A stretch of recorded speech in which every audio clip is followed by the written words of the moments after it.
Good morning, children. Welcome to the virtual class. And from today, I am going to take up the class 8 PC lessons. And today, directly we'll jump into the new topic, that is combustion. Till now, you have learned about different topics. And today, let us start with chapter 7, combustion. Now, what do you mean by combustion? Combustion is the chemical process. It is a chemical process because some chemicals are used up and then a substance burns. So, it is a chemical process in which a substance burns in air or oxygen. So, for a substance to burn, it requires some air or oxygen. And with the release of heat and light energy is called combustion. So, in totally, you have to remember two uh, words. One is it burns and the other one is it produces energy. So what is that it? It is a substance, some material. When in the presence of air or oxygen, it will burn. When it burns, it produces some energy. It may be in the form of heat energy or light energy. So any substance which will burn and produce energy, such substance is called as combustible substance, and the chemical process is called as combustion. The chemical process is called as combustion, and the particular material which is burning and giving out energy is called as combustible material. So coming to the two words here, fuels and combustible materials, there is a very slight difference. Let us learn the difference first.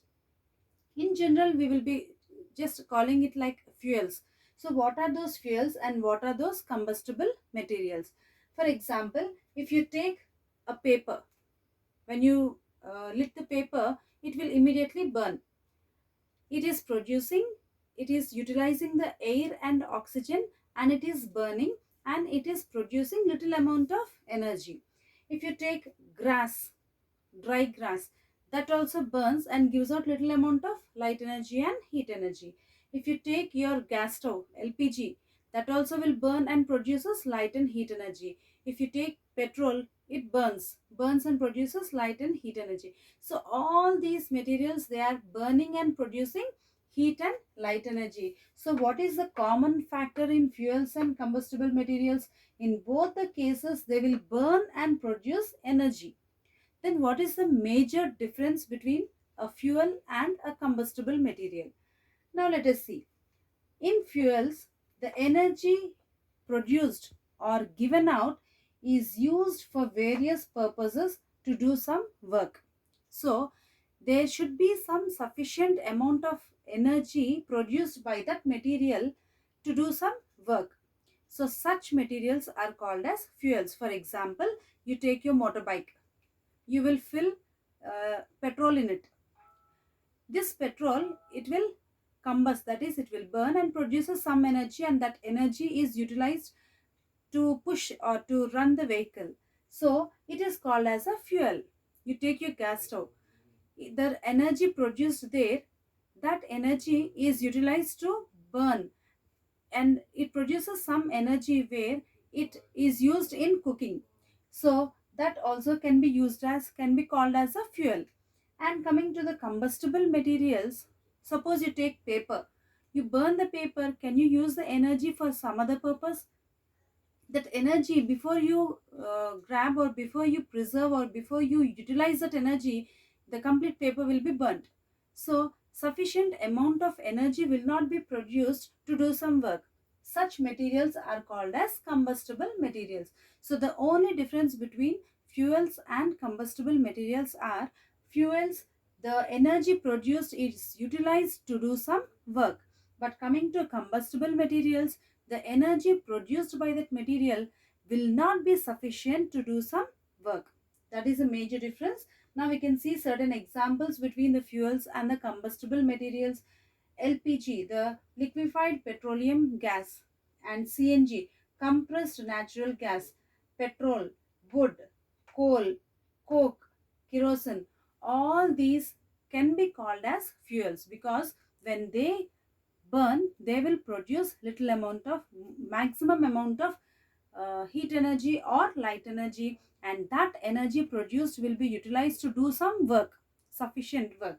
So such materials are called as fuels. Then what are combustible materials? Suppose you take your paper, dry leaves, cloth, matchstick, small wooden stick, or whatever it is. All these materials, if you burn, they will not produce sufficient amount of energy to do some work. Just they burn and they turn off. So such materials are called as combustible materials. So in today's class, we have just discussed what is the definition of combustion. Combustion, simple term, the meaning is burning. Combustion means burning. So how is it burning? It is burning in the presence of air or oxygen. For any substance to burn, we require air or oxygen, and it burns and produces energy. That chemical process is called as combustion. So we have learned the definition of combustion and what is the major difference between a fuel and a combustible material.